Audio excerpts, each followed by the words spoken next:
Hello, and welcome to this week's kind of sad episode of Let's Chat Once Upon a Time.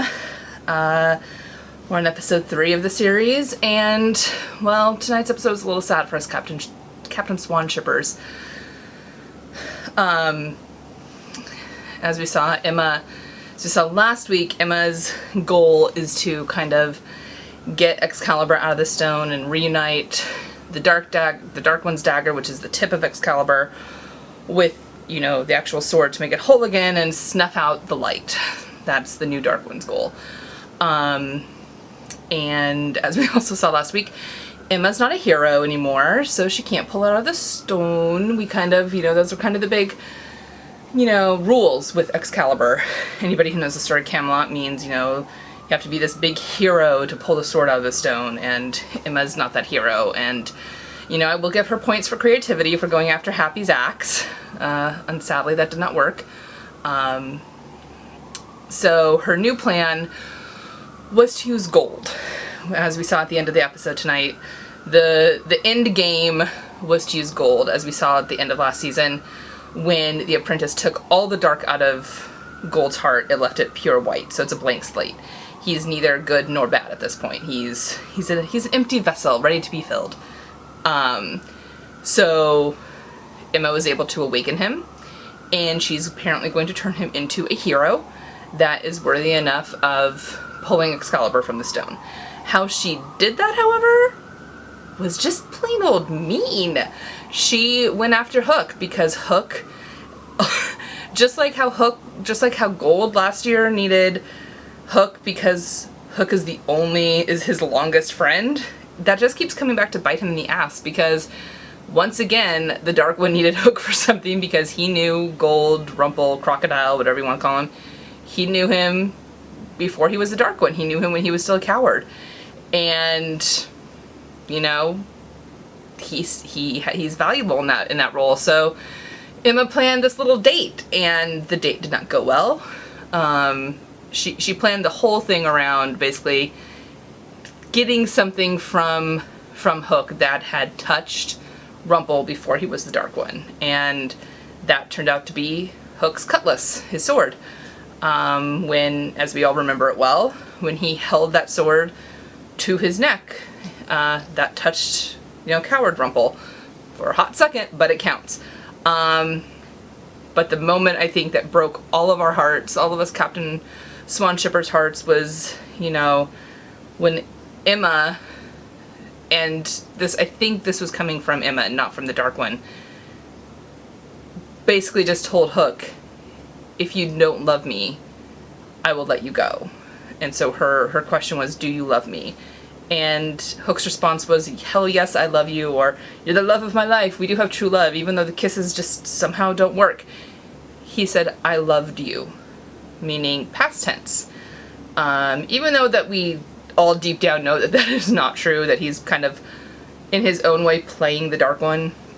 I think in order for Hook to survive this, he has to kind of shut that part off. He has to in order to do what he needs to do to save Emma, he can't let his love for Emma blind him or stop him or doing anything in those matters. So I'm kind of liking that Hook is not giving in to Emma. He's not placating on that, He's not just going to fall down at her feet every time the real Emma, shows up. But it's still heartbreaking to watch, especially since we know that they're still having good time Hook and Emma moments in Camelot in the 6 weeks no one can remember. But these moments in Storybrooke are kind of heartbreaking. The other kind of big reveal of tonight's episode, King Arthur's kind of a dick. So, we kind of saw the beginning of this bromance that Adam and Eddie teased at Comic-Con and throughout all the interviews leading up to the season. They're all teasing this big bromance between King Arthur and David, and, we saw that on their quest for the Crimson Crown, which is apparently a really fancy term for, Nintendo Mario-looking mushroom. And we see that, we see them going on this quest to find the mushroom, and Arthur is saving David, and, it all ends with David getting the fancy seat that Lancelot used to sit in at the Round Table, and he's not only a prince now, he's a knight of the Round Table. So we see this bromance and how they both came from being peasants to being, you know, kings or royalty. In David's case, he never quite got that king title.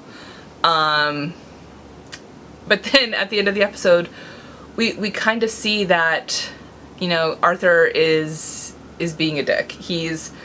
They went on this quest for this Nintendo mushroom thing, and David thought it was lost when they got attacked by the undead knights of the water. Turns out, no, King Arthur stole it. He flat out took it from him.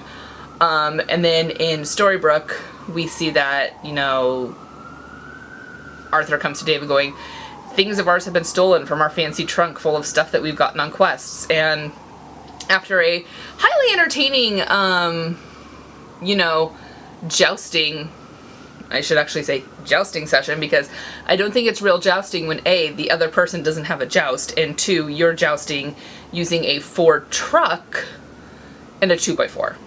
Just saying, I think for the real jousting to be at least somewhat legal, you both need to be on real horses. Real horses. They catch the thief, and it was, you know, Griff, or whatever his name is, King Arthur's squire. He stole those artifacts, and David put him in jail. And, you know, then we see Arthur coming to his aid, and turns out Arthur asked him to steal those things because he doesn't want David to know what they're up to. That basically, since they can't get back to Camelot, they're going to pull a Peter Pan and make Storybrooke their new Camelot. So just like how Pan was going to make Storybrooke the new Neverland, apparently King Arthur's idea is to make Storybrooke the new Camelot. So apparently, yeah, like I said, King Arthur, he's a shady, shady little man. And yay, Lancelot is somehow alive, so it looked like possibly Cora lied about that. Wouldn't put it past Cora to lie.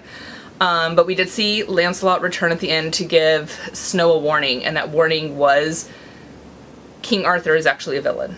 You know, Camelot is not as what it seems. You know, he told her there's a villain within these walls, and Snow's like, oh right, our daughter, she's the Dark One.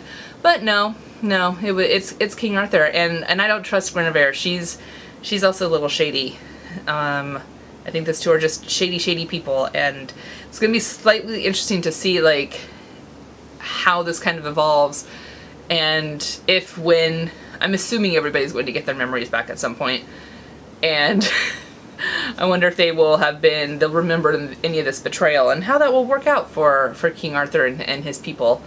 There's no other really good things. The only other funny, I think, bit from this was watching Hook and Robin kind of deal with modern technology. You know, Robin knows how to use a phone now, so, you know, baby steps, and now he's trying to understand a sonogram or an ultrasound, which, you know, is hilarious because, you know, just Hook's reaction to I can see up in Zelina, and he's like, whoa, mate, I don't know. It was funny to me. I'm looking at my notes, and, you know, I didn't really take a lot of notes this week because I really feel like the big thing really was, you know, breaking the hearts of Captain Swan shippers all across the world, and just dealing with how shady King Arthur is. So I think that's really the takeaway. Some fun things, still Once Upon a Time related, but not from this episode.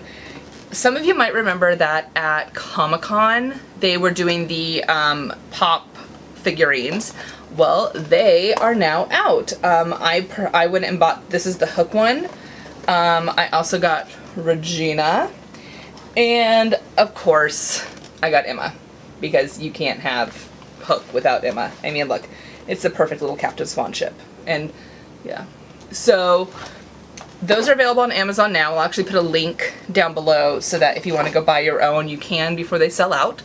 I think that's going to be it for this week, guys. Once again, I'll have a full recap up on Entertainista.com tomorrow. If you want to talk Once a Time with me, I'm always happy to chat it. You can follow me on Twitter, Instagram, and Facebook. It's all Entertainista, and links are below. You can Snapchat me. I am on Snapchat. And don't forget to subscribe so you can always find out when new episodes are coming your way. Until then, bye guys!